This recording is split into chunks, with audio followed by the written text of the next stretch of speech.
തന്റെ സഹോദരൻ ഭോലു പിന്നെ അദ്ദേഹത്തിന്റെ ഭാര്യ രംഭയുടെ കൂടെയാണ് താമസിച്ചിരുന്നത്. ഭോലുവിന്റെ കല്യാണം കഴിഞ്ഞ അധികം നാളായിരുന്നില്ല. രംഭയാണെങ്കിലോ വളരെയധികം ദുഷ്ടത്തിയും കൗശലക്കാരിയുമായിരുന്നു. ഒരു ദിവസം രംഭ ഭർത്താവിനോട് സ്വകാര്യമായി സംസാരിച്ചുകൊണ്ടിരിക്കുകയായിരുന്നു. അല്ല, ഇതിങ്ങനെ എത്ര നാൾ തുടരും? നീ എന്താ പറയാൻ വരുന്ന രംഭ? നിങ്ങൾക്കാണെങ്കിൽ യാതൊരു കാര്യവും മനസ്സിലാകുന്നുമില്ല. ഇനി ഞാനൊന്നും പറയുന്നില്ല. ചേടാ, നീ ഒന്ന് പറയടാ. നിനക്ക് വേണ്ടി ഞാൻ എന്ത് വേണേലും ചെയ്യാൻ തയ്യാറാണ് രംഭ. അതെയോ? എന്തും? ആ, എന്തായാലും ശരി. അപ്പൊ നിങ്ങളുടെ സഹോദരി എന്തെങ്കിലും ചെയ്യൂ. എന്നെ എന്താ ഇതിനാണോ ഇവിടെ കൊണ്ടുവന്നത്? അതായത് നിങ്ങളുടെ സഹോദരിയുടെ വേലക്കാരിയാണോ ഞാൻ? പക്ഷെ രംഭ, ഗുഡിയ ചേച്ചി നിന്നെക്കാട്ടും കുറെ ജോലി ചെയ്യുന്നുണ്ടല്ലോ. ഭോലു രംഭയുടെ ദേഷ്യം കണ്ട് അവളുടെ സമീപത്ത് പോയി അവളുടെ ചെവിയിൽ മന്ത്രിച്ചു. നിനക്ക് ഈ കാര്യം ഇതുവരെ അറിയില്ലെന്നാ തോന്നുന്നത്. പക്ഷെ എന്റെ പാതി സ്വത്ത് എന്റെ അച്ഛൻ ഗുഡിയന്റെ പേരിലാണ് എഴുതി വെച്ചിരിക്കുന്നത്. അവരെന്താ വിചാരിച്ചെന്ന് വെച്ചാൽ അവര് പോയതിനു ശേഷം അവൾക്ക് ആ സ്വത്ത് കിട്ടുമെന്ന് വിചാരിക്കുന്നില്ല. പിന്നെ പ്രശ്നങ്ങളും വരും. അതുകൊണ്ടാണ് സ്ഥലവും പിന്നെ സ്വത്തുകളൊക്കെ ആദ്യം തന്നെ പിരിച്ചു വെച്ചിട്ടുണ്ട്. അതുകൊണ്ട് പകുതി സ്വത്ത് ചേച്ചിയുടേതാണ്. അതുകൊണ്ട് നീ അവരെ പറ്റി ഇതുപോലെ ഒന്നും വർത്തമാനം പറയാൻ പാടില്ല. ഇത് കേൾക്കൂ, നിങ്ങൾ ഇപ്പോഴല്ലേ പറഞ്ഞത് എനിക്ക് വേണ്ടി നിങ്ങൾ എന്തും ചെയ്യുമെന്ന്, അല്ലേ? ആ, ഞാൻ പറഞ്ഞിരുന്നു. ശരി, പറയൂ, നിനക്ക് എന്താ വേണ്ടേ? ശരി, ഞാൻ പറയാം. രംഭ ഭോലുവിന്റെ ചെവിയിൽ എന്തൊക്കെയോ കാര്യങ്ങൾ പറഞ്ഞു. ഭോലുവിന്റെ മുഖം പെട്ടെന്ന് പ്രസന്നമായി. രംഭ ഒന്ന് മന്ദഹിച്ചു. പക്ഷെ ഭോലു ചിന്താമഗ്നനായി. കുറച്ചു കഴിഞ്ഞപ്പോൾ ഭോലുവും രംഭയും കൂടി ഗുഡിയുടെ അടുത്തേക്ക് പോയി. ഗുഡിയ പച്ചക്കറികൾ അരിയുകയായിരുന്നു. രംഭ മന്ദഹിച്ചുകൊണ്ട് പറഞ്ഞു, ഇങ്ങോട്ട് തരൂ ചേച്ചി, ഞാൻ കട്ട് ചെയ്യാം. ഏയ് വേണ്ട വേണ്ട, ഒരു പ്രശ്നവുമില്ല, ഞാൻ തന്നെ മുറിച്ചോളാം. എന്താ കാര്യം? ഇന്ന് വളരെ സന്തോഷവതിയായി കാണുന്നുണ്ടല്ലോ രംഭ. അത് വന്നിട്ട് ചേച്ചി, ഞാനൊരു പുതിയ ബിസിനസ് തുടങ്ങാമെന്ന് വിചാരിക്കുന്നുണ്ട്. രംഭയുടെ അച്ഛനും ഇപ്പോൾ സിറ്റിയിലാണ് ഉള്ളത്. അദ്ദേഹം എന്താ പറഞ്ഞെന്ന് വെച്ചാൽ ഞാനിപ്പോൾ ബിസിനസ് സ്റ്റാർട്ട് ചെയ്താൽ അദ്ദേഹം എന്നെ സഹായിക്കാമെന്ന് പറഞ്ഞിരുന്നു. അങ്ങനെയാണോ? ഇത് വളരെ വലിയൊരു കാര്യമാണല്ലോ ഭോലു. പിന്നെ എന്താ സംശയം? എന്നെ വിട്ടു പോകാൻ നിനക്കെന്താ തോന്നുന്നില്ലേ? അതെ ചേച്ചി, അത് തന്നെയാ കാര്യം. പിന്നെ വേറൊരു കാര്യമുണ്ട്, അത് ഭയം കൊണ്ട് ഞങ്ങൾക്ക് പറയാൻ പറ്റുന്നില്ല. ചേച്ചി സമ്മതിക്കുകയാണെങ്കിൽ ഞാൻ പറയട്ടെ. ഗുഡിയ ഭോലുവിന്റെ വിഷമിച്ച മുഖം കണ്ടിട്ട് രംഭയോട് ചോദിച്ചു, എന്താ നിങ്ങളുടെ പ്രശ്നം? നീ തന്നെ പറ രംഭ. അതായത് വിഷമം എന്താണെന്ന് വെച്ചാൽ ഇദ്ദേഹത്തിന്റെ കയ്യിൽ ഒരുപാട് പണമൊന്നും ഇല്ല ചേച്ചി.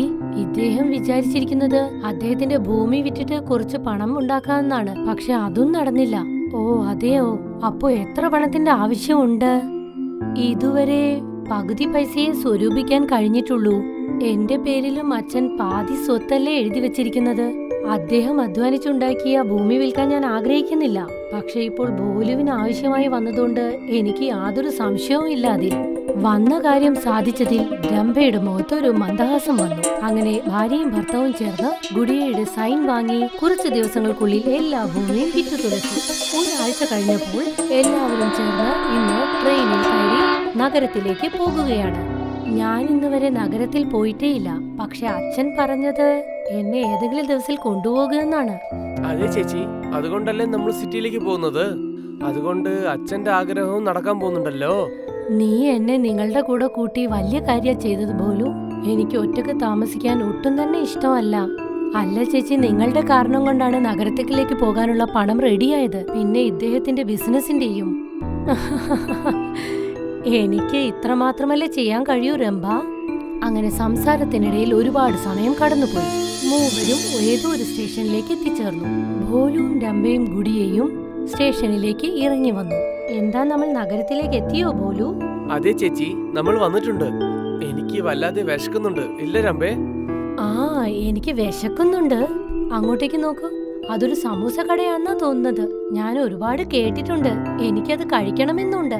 ആ ശരി, നിങ്ങൾ ക്യൂവിൽ പോയി നിന്നോളൂ, എന്നിട്ട് സമൂസ വാങ്ങിക്കോളൂ. ശരി, നിങ്ങൾ പറയുന്നത് പോലെ. ഭോലുവും രംഭയും ട്രെയിനിൽ കയറിയിരുന്നു. ഗുഡിയാണെങ്കിലോ സമൂസ വാങ്ങാൻ വേണ്ടി ക്യൂ നിൽക്കുന്നുണ്ടായിരുന്നു. രംഭ, നീ പറയുന്നൊക്കെ ശരിയായിട്ട് വരുമോ? നിങ്ങളൊന്നും മിണ്ടാതിരിക്കേ. നമുക്ക് ഇങ്ങനെ ഒരു അവസരം കിട്ടുകയില്ല. നിങ്ങളൊന്ന് ശാന്തനായി ഇരിക്കൂ. ഇതിൽ യാതൊരു വിഷമവും വേണ്ട. യഥാർത്ഥത്തിൽ രംഭയും ഭോലുവും ഗുഡിയെ അവിടെ തന്നെ വിട്ട് തിരിച്ചു പോകാനുള്ള ശ്രമത്തിലായിരുന്നു. കാരണം പണം കിട്ടിയതിനു ശേഷം ഗുഡിയ അവർക്കൊരു ശല്യമായി മാറി. കുറച്ചു സമയം കൊണ്ട് ട്രെയിൻ അവിടെ നിന്നും പോയി. ഗുഡിയാണെങ്കിലോ സമൂസയും വാങ്ങി മറ്റു രണ്ടുപേരെയും കാത്തിരിക്കുകയായിരുന്നു. എനിക്കറിയില്ല അവർ രണ്ടുപേരും എപ്പോ വരുമെന്ന്. സമോസയാണെങ്കിൽ തണുത്തു പോകുന്നുണ്ട്. സാരമില്ല, ബോലു ഒന്ന് ഇങ്ങോട്ട് വന്നോട്ടെ. ഇന്ന് ഞാൻ നന്നായി വഴക്ക് പറയും. നിഷ്കളങ്കയായ ഗുഡിയ. അവൾ ചെറുപ്പം മുതലേ ബോലുവിനെ ഇത്രയേറെ സ്നേഹിച്ചിരുന്നു. അവൻ അവളുടെ സ്വന്തം സഹോദരനല്ലായിരുന്നെങ്കിൽ പോലും ആ ബോലുവാണ് ഗുഡിയെ ഇന്ന് തനിച്ച് റെയിൽവേ സ്റ്റേഷനിൽ ഒറ്റയ്ക്കായി പോയത്. കുറച്ചു സമയം കഴിഞ്ഞപ്പോഴേക്കും ഇരുട് വ്യാപിച്ചു തുടങ്ങി. ഗുഡിയ പെട്ടെന്ന് എഴുന്നേറ്റു. എന്നിട്ട് സമീപത്ത് നിന്ന സ്റ്റേഷൻ മാസ്റ്ററോട് ചോദിക്കാൻ തുടങ്ങി. അല്ല മാസ്റ്റർ സർ, എന്റെ കൂടെ സഹോദരനും അദ്ദേഹത്തിന്റെ പത്നിയും ഉണ്ടായിരുന്നു. ഞാൻ മണിക്കൂറുകളായി അവരെ കാത്തിരിക്കുകയാണ്. പക്ഷെ അവർ ഇതുവരെ വന്നില്ല. അങ്ങനെയാണോ? നോക്കുമോളെ, ഇതുവരെ ഇവിടെ ഇങ്ങനത്തെ പ്രശ്നം ഉണ്ടായിട്ടില്ല. പക്ഷേ എനിക്കിത് പറയാൻ തന്നെ വല്ലാതെ വിഷമമുണ്ട്. അത് എന്താണെന്ന് വെച്ചാൽ അവര് രണ്ടുപേരും വേണ്ടത്രയാണ് നിന്നെ ഇട്ടിട്ട് പോയിരിക്കുന്നത്. ഇല്ല ഇല്ല, അങ്ങനെയൊന്നും സംഭവിക്കുകയില്ല. എന്റെ പോലും ഒരിക്കലും എന്നോടത് ചെയ്യില്ല. അവന് വേണ്ടിയാ ഞാൻ ഈ സമൂസ മുഴുവൻ വാങ്ങി വെച്ചത്. പക്ഷെ അവൻ ഇതുവരെ തിരിച്ചു വന്നില്ല. ഇവിടെ നോക്കുമോളെ, ഞാൻ പല വർഷങ്ങളായിട്ട് ഇവിടെ സ്റ്റേഷൻ മാസ്റ്ററായിട്ട് നിൽക്കുകയാണ്. പിന്നെ ഞാൻ ഇതുപോലെ പല സംഭവങ്ങളും ഇതുപോലെ കണ്ടിട്ടുണ്ട്. ഒരു പക്ഷേ അവർ നിന്നെ മറന്നു വിട്ടിട്ട് പോയിട്ടുണ്ടെങ്കിൽ ഈ നേരത്തെ അവർ തിരിച്ചു വന്ന് നിന്നെ കൂട്ടിക്കൊണ്ടു പോയിട്ടുണ്ടാവും. ഗുഡിയയുടെ കണ്ണിൽ നിന്നും കണ്ണുനീർ വന്നു. അവൾക്ക് ഈ കാര്യങ്ങൾ വിശ്വസിക്കാനേ പറ്റിയില്ല. അതായത് യഥാർത്ഥത്തിൽ ബോലു അവളോടിങ്ങനെ ചെയ്യുമെന്ന്. എനിക്ക് ഉറപ്പായിട്ട് തോന്നുന്നുണ്ട് മോളെ, അവര് രണ്ടുപേരും നിന്നെ വിട്ടിട്ടാണ് പോയിട്ടുള്ളത്. ബോലു, രംഭാ. 2 ദിവസം കടന്നുപോയി. ഗുഡിയ ഇതുവരെ ഒരു തുള്ളി ഭക്ഷണം കഴിച്ചില്ല. അവളുടെ അവസ്ഥ വളരെ മോശമായി കൊണ്ടേയിരുന്നു. സ്റ്റേഷൻ മാസ്റ്റർ അവളുടെ ഈ അവസ്ഥ കണ്ട് അവൾക്കായി ഭേൽപുരി വാങ്ങിക്കൊണ്ടുവന്നു. ഇത് നോക്കുമോളെ, എനിക്കൊരു പെണ്ണുണ്ടെങ്കിൽ അവള് നിന്നെ പോലെ തന്നെയാണ് ഉണ്ടാവുക. അവള് ചെറുപ്പത്തിൽ തന്നെ കാണാതെ പോയി. നീ കഷ്ടപ്പെടുന്നത് എനിക്ക് കാണാൻ സഹിക്കാൻ പറ്റുന്നില്ല. നീ ഒരു കാര്യം ചെയ്യ്, നീ എന്റെ കൂടെ വീട്ടിലേക്ക് വന്നേക്ക്. പിന്നെ ഇതാ വളരെ അത്ഭുതമായിട്ട് നല്ല കാര്യമാണ് കൊണ്ടുവന്നിരിക്കുന്നത്. ഇത് കഴിച്ചോ മോളെ? എനിക്ക് കഴിക്കാൻ തോന്നുന്നില്ല മാസ്റ്റർ. എനിക്കോ യാതൊരു കാര്യവും മനസ്സിലാകുന്നില്ല.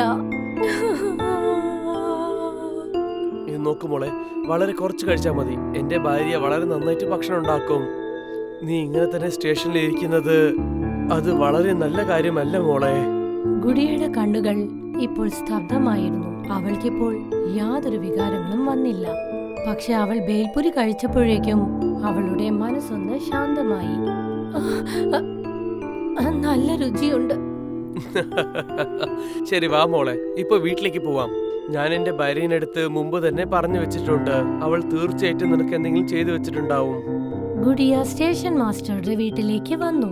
അവൾ അദ്ദേഹത്തോടും അദ്ദേഹത്തിന്റെ ഭാര്യയോടുമായി പറഞ്ഞു, ഞാൻ ആഗ്രഹിക്കുന്നില്ല ദിവസം മുഴുവനും ഞാൻ ഈ വീട്ടിൽ വാടക തരാതെ താമസിക്കുമെന്ന്. ദയവ് ചെയ്ത് എനിക്ക് എന്തെങ്കിലും ഒരു ജോലി തരൂ മാസ്റ്റർ. ഈ നോക്കുമോളെ, സ്റ്റേഷനിൽ എനിക്ക് തന്നെ ഒരു കടയുണ്ട്.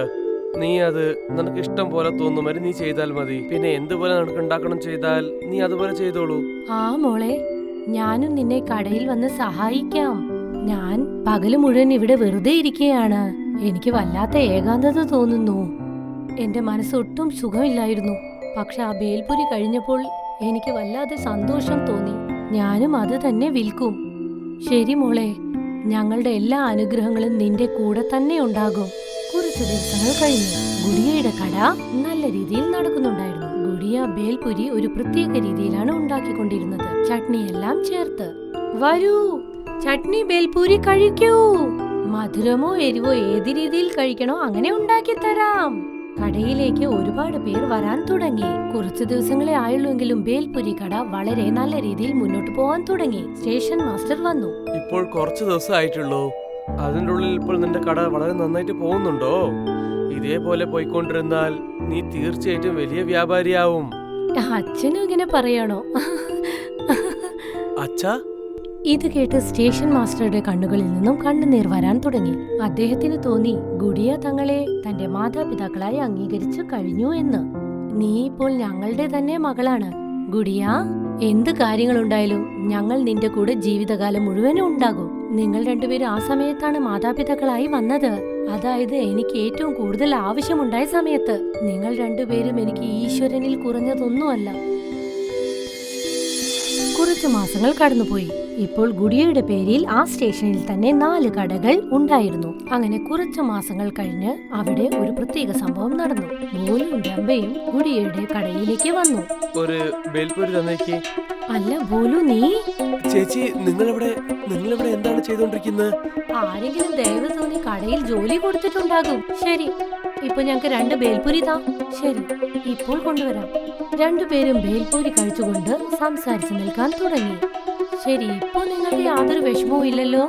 ഒന്നുമില്ലെങ്കിലും ഇവൾക്ക് എന്തെങ്കിലും ഒരു ജോലി കിട്ടിയില്ലേ? ആ, പുറപ്പെടാം. അപ്പോഴാണ് അങ്ങോട്ടേക്ക് സ്റ്റേഷൻ മാസ്റ്റർ വന്നത്. എന്നിട്ട് ഗുഡിയോട് പറഞ്ഞു, ഇവിടെ നോക്കുമോളെ, നമ്മുടെ 4 കടയിൽ നിന്ന് പങ്ക് നമുക്ക് വന്നിട്ടുണ്ട്. പിന്നെ സന്തോഷമുള്ള കാര്യം കേൾക്ക്. എന്താ കാര്യം അച്ഛാ? ഈ മാസത്തിൽ വന്നിരിക്കുന്ന ലാഭം നമുക്ക് ലക്ഷക്കണക്കിനാണ് വന്നിരിക്കുന്നത്. ഇതെല്ലാം നിങ്ങളുടെ അനുഗ്രഹമാണ് അച്ഛാ. അച്ഛനില്ലായിരുന്നെങ്കിൽ എന്റെ അച്ഛനായി എനിക്ക് വേറെ ആരെയും കാണാൻ പറ്റില്ലായിരുന്നു. ലക്ഷങ്ങളുടെ ലാഭമോ? നിങ്ങൾ കേട്ടോ? ആ ഞാൻ കേട്ടു രംഭ. പക്ഷേ ഒന്നുമില്ല. നിങ്ങൾ എന്റെ കൂടെ വാ. രംഭ ബോലുവിനെയും കൊണ്ട് ഗുഡിയയുടെ അടുത്തേക്ക് എത്തി. ചേച്ചി, ഞാൻ പറയുന്ന ഒന്ന് കേൾക്കൂ. ആ ദിവസം നിങ്ങളെ മറന്ന് ഞങ്ങൾ വീണ്ടും യാത്ര ചെയ്തു. പണം ഏർപ്പാട് ചെയ്യുന്നതിൽ ഞങ്ങൾ പരാജയപ്പെട്ടു. അതുകൊണ്ടാണ് ഞങ്ങൾ വീണ്ടും ഇവിടെ വന്നത്. അല്ലേ ചേട്ടാ? അതെ ചേച്ചി, ഇവൾ പറഞ്ഞത് ശരിയാണ്. നിങ്ങൾ ഞങ്ങളുടെ കൂടെ തന്നെ വന്നേക്ക്. ഞങ്ങളോട് ക്ഷമിക്കണം ചേച്ചി. ഞാൻ എത്ര ദിവസങ്ങളായി ഉറങ്ങിയിട്ടെന്നോ അങ്ങയെ ആലോചിച്ച്. ഇപ്പോൾ എനിക്ക് വളരെയധികം സന്തോഷമാണ് നിങ്ങളുടെ ബിസിനസ് വിജയിച്ചത്. അതെ ചേച്ചി, ഞങ്ങൾ വല്ലാതെ തന്നെ ശോകത്തിലായിരുന്നു. നിങ്ങൾ ഞങ്ങൾക്ക് മാപ്പ് തരില്ലേ? നിങ്ങൾ 2 പേരെയും. വേണ്ട അച്ഛാ, ഇവരോട് എന്തിനാ ദേഷ്യപ്പെടുന്നത്? പിന്നെ ഭോലു ഇക്കാര്യത്തിൽ മാപ്പപേക്ഷിക്കേണ്ട ഒരു കാര്യവും ഇല്ല. നിങ്ങൾ എന്ത് കാര്യത്തിനാണോ എന്നോട് അങ്ങനെ ചെയ്തത്, ഇനി ആരുടെയെങ്കിലും വാക്ക് കേട്ടാണോ അങ്ങനെ ചെയ്തത്? പക്ഷെ സത്യം ഇതാണ്, മാസ്റ്ററിനേക്കാളും വലിയ ഒരാൾ എന്റെ ഈ ജീവിതത്തിൽ വേറെ ആരുമില്ല. ചേച്ചി, ഞാൻ വിചാരിക്കുന്നു നിങ്ങൾക്ക് ബേൽപൂരി ഇഷ്ടപ്പെട്ടെന്നാണ്. നിങ്ങൾ വീണ്ടും വരണം. രംഭയുടെയും ഭോലുവിന്റെയും ശബ്ദം അവരുടെ തന്നെ തൊണ്ടയിൽ കുടുങ്ങി. 2 പേരും നിരാശരായി അവിടെ നിന്നും യാത്ര തുടങ്ങി. ഇത് നോക്കുമ്പോളെ, ദയവായിട്ട് എന്നോട് ക്ഷമ പറയണം. ഞാൻ അവര് മേലുള്ള ദേഷ്യപ്പെടാൻ പാടില്ലല്ലേ? ഇല്ല അച്ഛാ, തെറ്റ് എന്റെ ഭാഗത്താണ്. പക്ഷെ ഞാൻ ആഗ്രഹിക്കുന്ന നിങ്ങൾ ഇങ്ങനെയുള്ള ആളുകളോട് സംസാരിക്കുന്നെന്ന്. അച്ഛന്റെയും അമ്മയുടെയും സ്നേഹം എനിക്ക് ഒരുപാട് കിട്ടിയിട്ടുണ്ട്. ഞാൻ നിങ്ങളെ ഒരിക്കലും വിട്ടുപോകുകയില്ല. മാത്രമല്ല, ഈ ബേൽപൂരി കട ഞാൻ ഇനിയും ഉയരങ്ങളിലെത്തിക്കും. ഗുഡിയ അങ്ങനെ പ്രതിജ്ഞയെടുത്തു. അതായത് അവൾ ഈ കട വിട്ടു പോകുകയില്ല എന്ന്. കുറച്ച് നല്ല മനുഷ്യരുടെ സഹായം കൊണ്ട്, പിന്നെ അവളുടെ നല്ല മനസ്സുകൊണ്ടും അവൾ ഇപ്പോൾ ഒരു ബിസിനസ് വുമണായി മാറി. അവളുടെ പുറകെ അനുഗ്രഹങ്ങൾ തേടി വന്നു.